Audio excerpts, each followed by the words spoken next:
Olá, irmãos e irmãs, a paz do Senhor Jesus. Estamos novamente juntos pela graça do Senhor para mais uma série dos nossos estudos, né? Estamos estudando as bem-aventuranças. Vamos fazer uma oração. Amém? Querido Deus, eterno Pai Celestial, nós te louvamos e te agradecemos por mais uma semana, por mais um dia de vida, pela saúde, pela provisão, pela proteção, pelo cuidado do Senhor para com as nossas vidas. Estamos juntos estudando a Tua Palavra por causa da Sua bondade e misericórdia que se renovou sobre nós mais uma vez.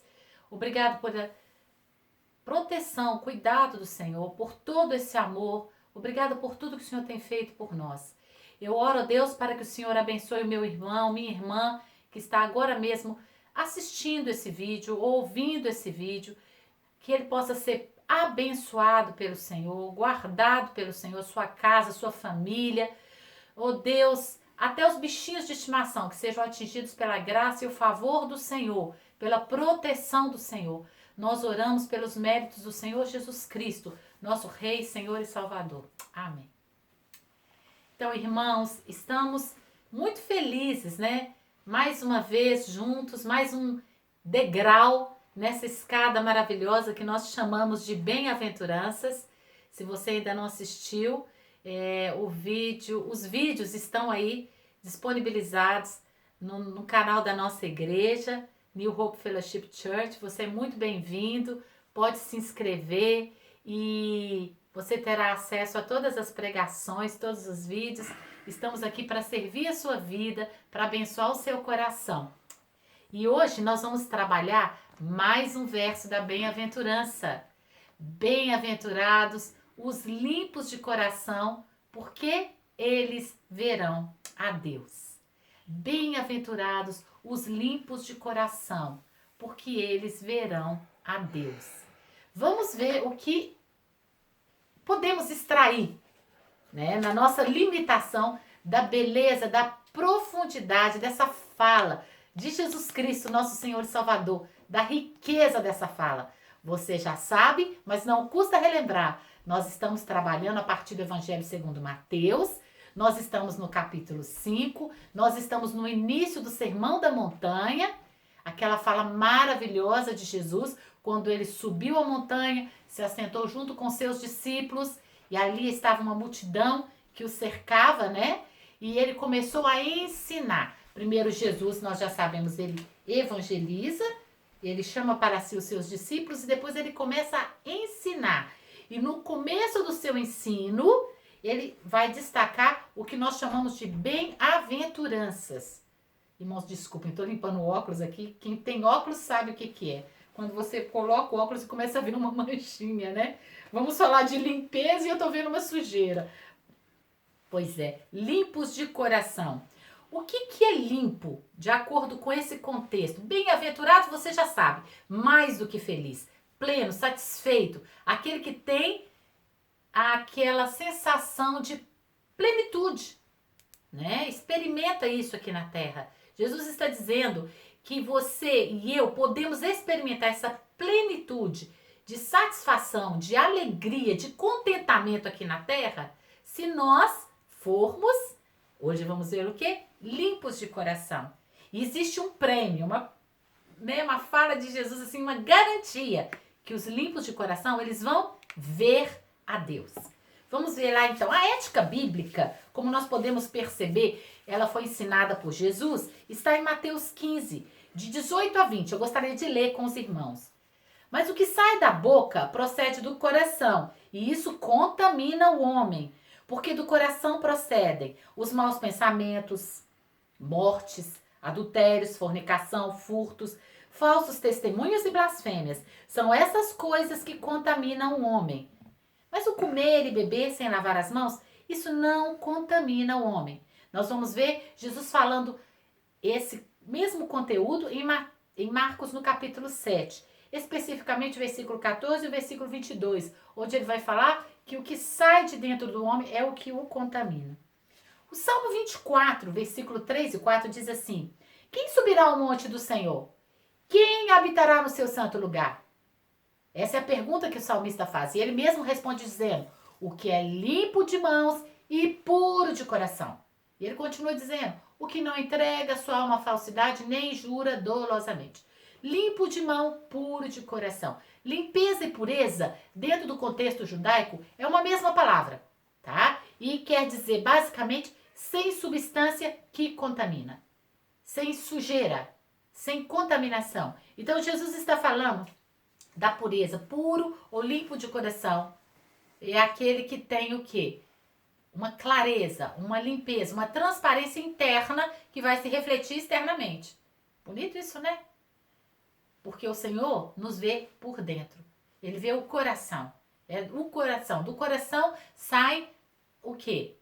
Aquilo que ele vai dizer que a boca vai falar o que está cheio do coração. Do coração pode sair vida, do coração pode sair morte. E quando nós estamos falando de coração, mais uma vez, reforçando para os irmãos que ainda não assistiram os outros estudos, nós estamos falando da mente, desse lugar existencial onde nascem os pensamentos, as decisões, as vontades, tá? Esse centro humano das emoções e das decisões. Não apenas emoções, mas decisões.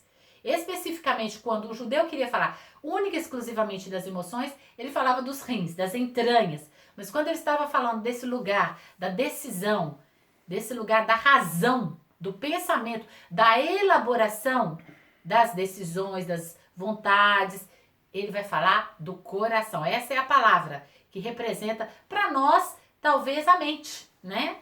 Então, é daí que nós estamos partindo para analisar o conteúdo das bem-aventuranças, ok? Bem-aventurados, então, os limpos de quê? De coração. Os puros de quê? De coração. Então, vamos pensar na mente pura, na decisão correta, numa ação que vem como resultado de uma mente, de um coração que é nutrido com o verdadeiro alimento, com a verdadeira fonte de vida, né? Então, vamos pensar lá, Romanos 12, 2 diz, mas não vos conformeis com o quê? Com esse século. Ele fala, o amado apóstolo Paulo, ele está escrevendo para os irmãos de Roma, onde ele vai apresentar a visão que ele tem do Evangelho de Jesus Cristo, né, para essa igreja maravilhosa que ele não fundou e que ele queria muito conhecer. E ele vai dizer, meus irmãos, nós não podemos tomar a forma desse século. Mas nós precisamos do quê? Desse movimento, dessa decisão, dessa iniciativa do quê? De transformar-nos. De transformar-nos pela renovação da nossa mente. Pela renovação do nosso coração. É a mesma coisa aqui. Para que nós possamos o quê? Experimentar qual seja a boa, perfeita e agradável vontade de Deus. Lindo isso, não é? Pois é. O Salmo 119 diz, no versículo 9, como purificará o homem seu caminho? E ele mesmo responde, observando segundo a sua palavra. Então, nós precisamos estar atentos à palavra, à vontade de Deus, para que possamos ter um coração puro. Para que possamos ter um coração limpo. E assim podemos ver o Senhor.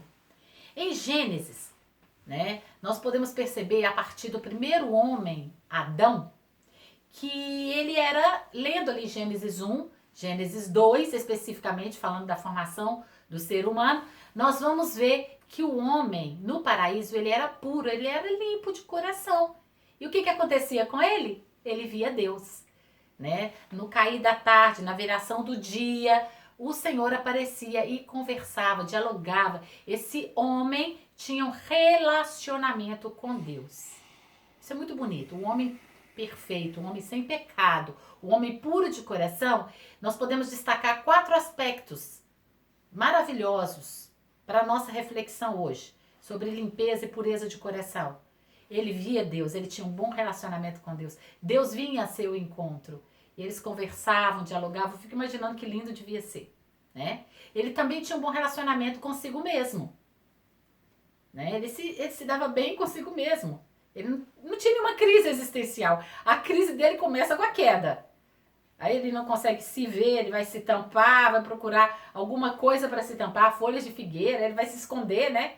São as crises emocionais, psicológicas que começam quando o homem desobedece a Deus e se afasta do propósito perfeito de Deus. Ele se contamina ao ouvir a mulher que também ouviu a serpente e pronto. Ali você já sabe a história, capítulo 3, a queda do homem.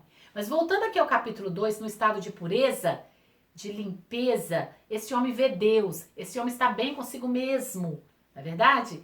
Ele também está bem com o quê? Ele está bem com o planeta.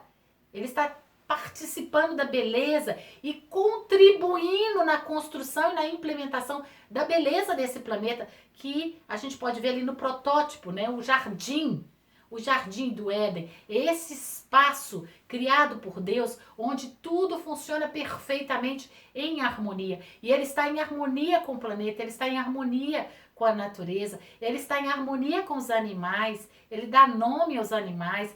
A impressão que a gente tem é que ele tem uma proximidade, né, com os animais, com a natureza que o nosso Pai criou para o deleite dele. Então, ele contempla, ele desfruta, ele se alimenta dali ele tira seu alimento da árvore da vida e ele se nutre e ele se mantém forte, saudável, feliz. Então, ele está em perfeita harmonia também com o planeta, com o ecossistema, né?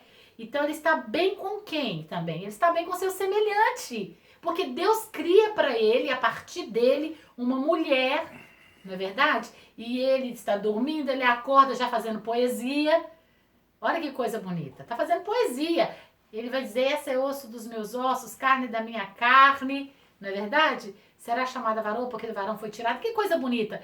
Esse homem que não tem pecado, ele está vivendo bem consigo mesmo, com seu semelhante, com o planeta, com o Criador.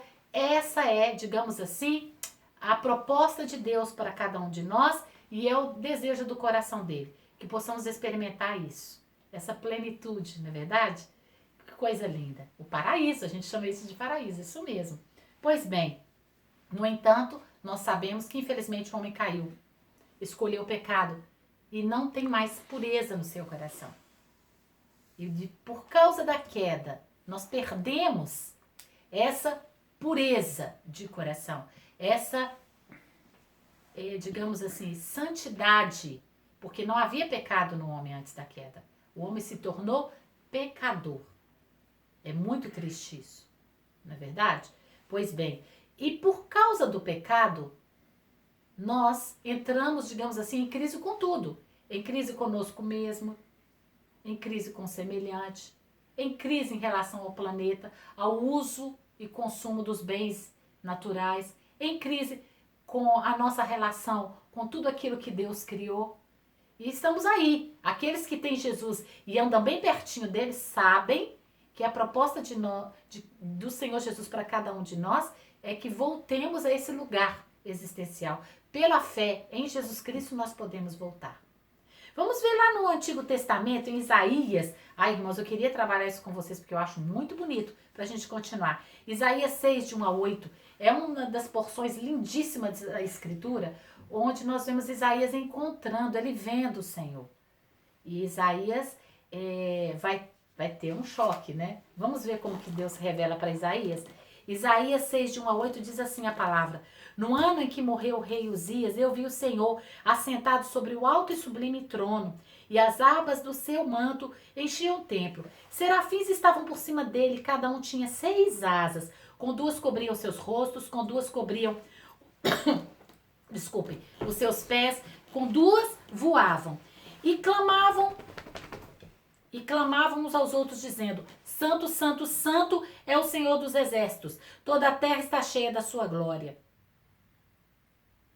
E os portais os umbrais das portas se moveram, a voz do que clamava, e a casa se encheu de fumaça. Então disse eu: ai de mim, pois estou perdido, porque sou um homem de lábios impuros. Habito no meio de um povo de lábios impuros, e os meus olhos viram o Rei, o Senhor dos Exércitos. Porém, um dos serafins voou para mim, trazendo na sua mão uma brasa viva que tirara do altar com uma tenaz, e com a brasa tocou a minha boca e disse: eis que isso tocou os teus lábios, a tua iniquidade foi tirada e expiado o teu pecado. Versículo 8 diz assim: depois disso, ouvi a voz do Senhor que dizia: a quem enviarei? E quem há de ir por nós? Então disse eu: eis-me aqui, envia-me a mim. É interessante porque o profeta Isaías, ele a gente sabe, né, pelas pesquisas, que ele era parente do rei Uzias. Então ele tinha acesso ao templo, ele estava ali toda hora com muita tranquilidade. E aí o rei Uzias morre e é aquela crise, né? Ele perdeu a referência, ele perdeu o livre acesso àquele espaço e provavelmente a vida dele estava também em risco, porque o novo rei que assumiria poderia ou não mantê-lo ou talvez eliminá-lo. E ele está nessa crise, nesse momento ele tem uma visão, né? Um momento de luto também, tristeza, perdeu alguém que ele amava, e ele tem uma visão, e ele vê o quê? O Senhor sentado, como nós lemos, num alto e sublime trono, e ele percebe que esse trono, ele desce dos céus, ele enche todo aquele espaço onde ele está, ele percebe um movimento nas portas, né? Um tremor de terra ali, um tremor daquele lugar, daquele espaço, aquela presença manifesta gloriosa, uma fumaça que enche, e aí ele consegue ver os serafins que estão diante do trono. Eles têm 6 asas. Esses serafins com 2 asas, eles estão tampando o rosto deles, né? Estão tampando com 2 asas os pés, e eles com 2 asas estão voando, e eles estão clamando: Santo, Santo, Santo é o Senhor dos Exércitos, toda a terra está cheia da sua glória, como nós lemos. E é interessante porque eles não olham para o Senhor. Eles não veem o Senhor. Eles estão com os rostos tampados. Mas Isaías vê. E Isaías fica aterrorizado. E ele pensa: vou morrer. Ai de mim. Porque eu sou o quê? Um homem puro, de lábios impuros? Habito no meio de um povo impuro e os meus olhos contemplaram o Senhor. Então um dos serafins vai trazer uma tenaz com uma brasa viva, vai tocar nos seus lábios e vai dizer: a sua iniquidade foi retirada. E depois que a iniquidade é retirada, ele ouve a voz do Senhor dizendo: a quem enviarei? Quem há de ir por nós? É interessante, quem há de ir por nós, né? A Trindade falando, Pai, Filho e Espírito Santo, nós, plural, quem há de ir por nós? E o profeta se oferece, se dispõe, se entrega dizendo: eis-me aqui, envia-me a mim. É um chamado lindíssimo, é um texto maravilhoso, mas eu queria destacar aqui, o que havia no contexto do mundo judaico, daquela época, era um terror tremendo. Quem vê Deus vai morrer. Mas Deus não o mata, Deus o restaura, Deus o purifica, porque Deus quer que o homem tenha relacionamento com ele. Perdão, irmãos. Deus quer que o homem se aproxime, né? Pela graça e através dos méritos de Jesus, Hebreus vai dizer que nós podemos entrar com ousadia diante do santuário, nós podemos vê-lo com o rosto descoberto. Olha que coisa linda. Por quê? Porque Jesus já pagou o preço pela nossa redenção. Podemos glorificá-lo porque ele é a nossa salvação. Amém? Vamos pensar um pouquinho agora, irmãos, voltando ao nosso texto. Ver a Deus. Os limpos de coração, eles verão o Senhor. Assim como o profeta passou pela experiência de purificação da sua iniquidade e ele conseguiu ali receber um chamamento e ele pode estar em comunhão com Deus e ver o Senhor. Dá licença, irmãos, vou tomar um pouquinho de água aqui. Ver Deus. Eu queria destacar para a nossa reflexão nessa semana, como desafio para a nossa semana, 5 pontos. 5 pontos específicos, né? Onde podemos ver Deus. Primeiro, ver Deus na nossa relação pessoal com Jesus. Os limpos de coração, eles verão a Deus. Provérbios 3,6 diz: reconhece os seus caminhos, reconhece-o em seus caminhos, e ele endireitará as suas veredas. Há um texto na Bíblia que chama muito a minha atenção, eu queria ler com vocês. É quando Filipe está conversando com Jesus e ele diz assim: Senhor, mostra-nos o Pai, isso nos basta. Então Jesus responde a Filipe dizendo: estou há tanto tempo convosco e não me tendes conhecido, Filipe? Quem me vê a mim, vê o Pai. E como tu dizes, mostra-nos o Pai?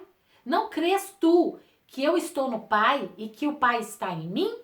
As palavras que eu vos digo, não as digo de mim mesmo, mas o Pai que está em mim é quem faz as obras. Bonito demais isso, né? Pois é, Salmo 34,5 diz assim: olharam para ele e foram iluminados, os seus rostos não serão confundidos. Meus irmãos, é um desafio para cada um de nós, e eu gostaria de motivar você para nessa semana buscar mais ao Senhor, buscar ver o Senhor na sua relação pessoal com Ele.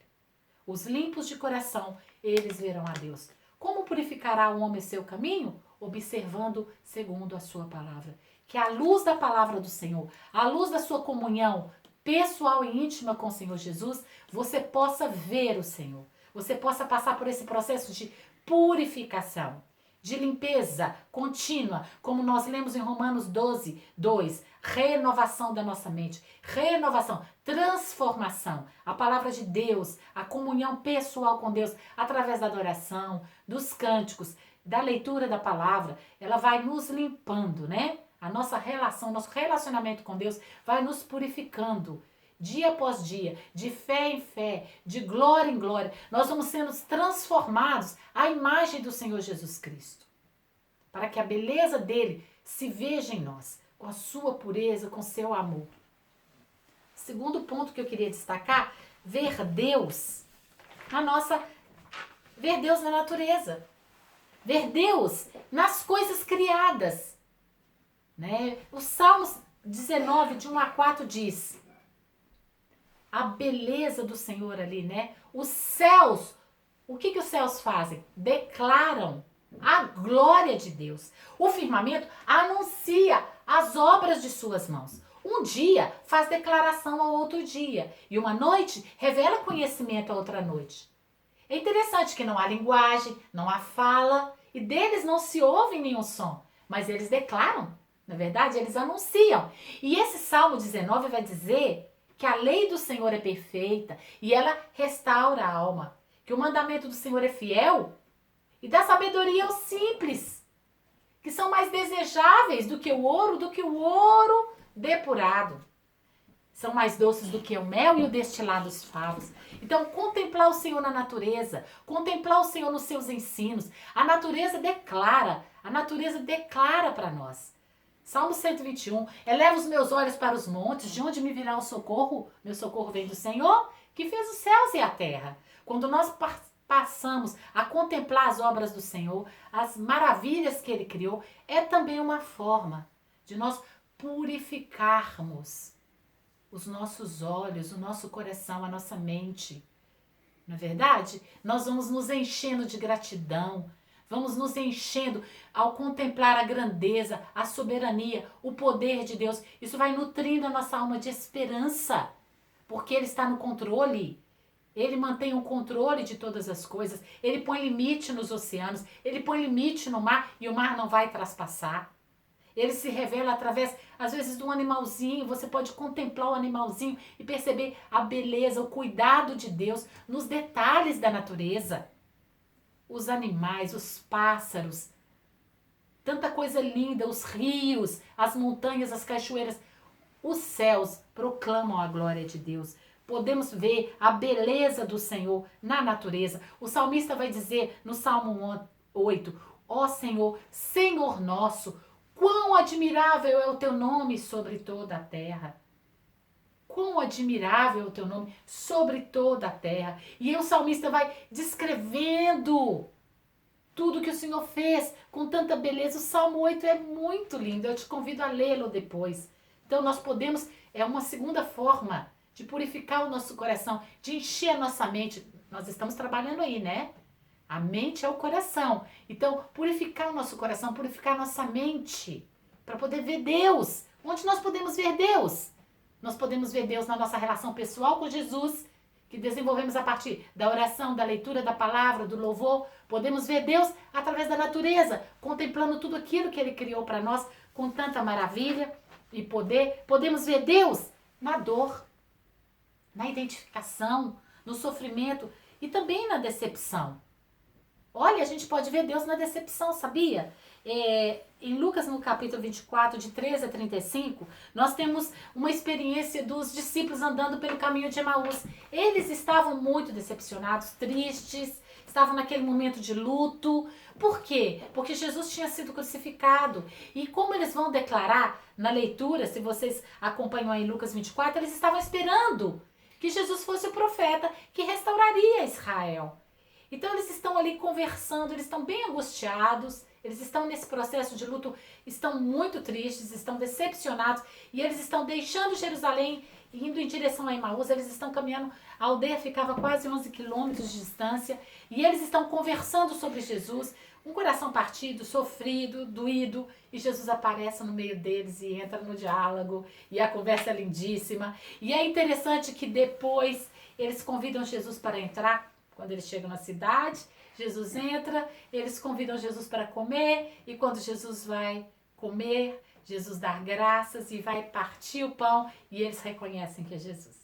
É muito bonito, mas Jesus está com eles na hora da dor, no caminho da decepção, da dor. Então eles viram Deus, porque Jesus é Deus. Então, bem-aventurados os limpos de coração, porque eles verão a Deus. Talvez você, meu irmão, minha irmã, você esteja passando por um momento de dor, de sofrimento, de decepção, de angústia. Você pode ver Deus aí. Você pode encontrá-lo aí, porque Ele está conosco todos os dias até a consumação dos séculos. Ele está com aquele que sofre. Lembra da semana passada, quando a gente trabalhou, ele parou para ver aquela viúva, não é verdade? E ele ressuscitou o seu filho, a viúva da cidade de Naim, aquela mulher que chorava porque seu filho ia para o túmulo. Pois é, Jesus está com aquele que sofre, Jesus está com aquele que está passando por um processo de decepção. Você pode ver o Senhor aí, nesse lugar de dor. Busque por Ele e Ele vai se revelar. Amém? Nós também podemos ver Deus no partir do pão, na comunhão, na interação com o outro. Porque onde estiverem 2 ou 3 reunidos em meu nome, aí eu estou no meio deles. Mateus 18, 20. Ver Deus no amor, na comunhão. Em 1 João 4, 12 diz, se amamos uns aos outros, Deus está em nós. Deus está no nosso meio. Então, o limpo de coração, ele vê Deus na comunhão. Ele vê Deus no amor de uns para com os outros. Ele exerce esse amor. Ele também é veículo desse amor. Ele também é receptáculo desse amor. E ele vê Deus. Ele experimenta a presença de Deus aqui. Nas realidades cotidianas. No convívio com os diferentes, onde ele serve, onde ele se doa, onde ele ama. O limpo de coração, aquele que tem a sua mente nutrida pela palavra de Deus, que tem a sua mente nutrida pela vontade de Deus, ele vai ver Deus nessas realidades. Também ele vai ver Deus na esperança escatológica. Jó 19, 26 diz assim, e depois que todo o meu corpo estiver consumido pela terra, sem carne, então contemplarei a face de Deus. 1 Coríntios 13, 12 diz, agora, portanto, enxergamos apenas um reflexo obscuro, como um material polido. Entretanto, haverá o dia em que veremos face a face.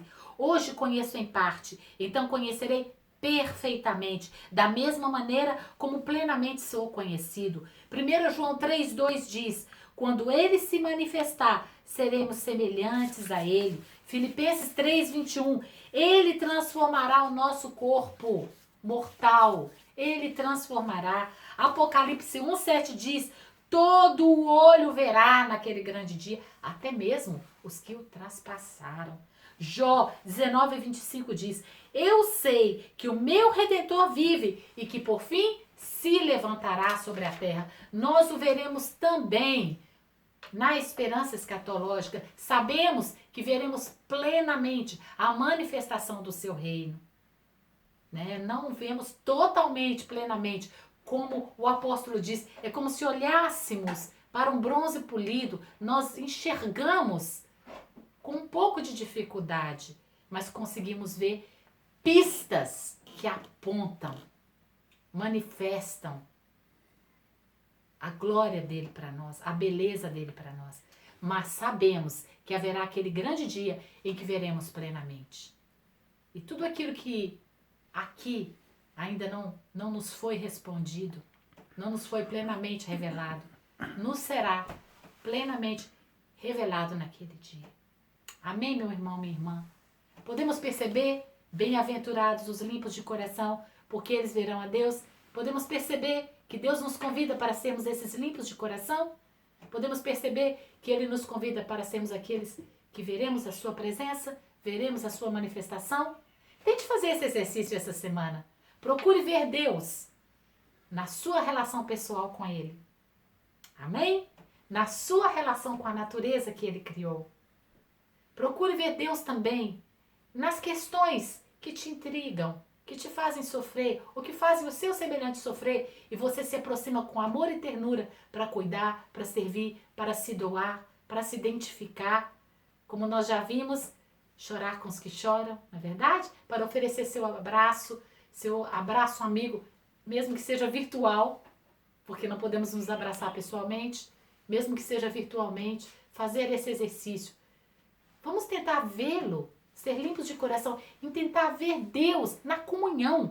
A comunhão pode se dar aí através do WhatsApp, das ferramentas sociais, as mais diversas, através de uma ligação telefônica, através de uma visita. Você bate lá na porta, você não pode entrar na casa, mas você pode deixar alguma coisa na porta, mantendo a social distância, mas dá amor, dá carinho, de alguma forma uma troca de olhar, na comunhão, na revelação desse amor e também na nossa esperança escatológica, nutrindo nosso coração de esperança, sabendo que ele vem com as nuvens e todo olho verá. Haverá aquele dia em que veremos plenamente.